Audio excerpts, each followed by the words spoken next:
Мы работаем в Организации Объединенных Наций для того, чтобы улучшить жизнь людей, чтобы помочь им найти пути жить лучше. Вместе с правительством и народом Кыргызстана мы ставим задачи, определяем цели, работаем вместе для того, чтобы достичь ощутимых результатов.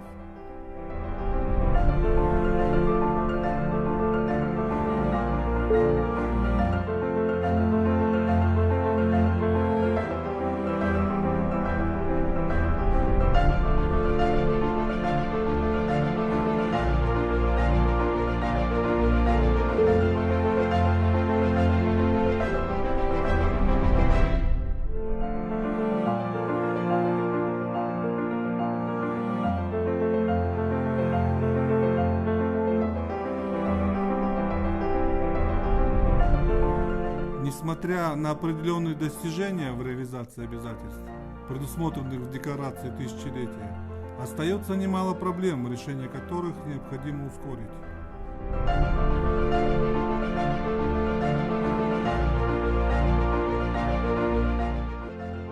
Я очень хотела бы видеть в Кыргызстане инклюзивное общество, чтобы у нас не было границ между людьми с ограниченными возможностями, бедными и любыми другими людьми.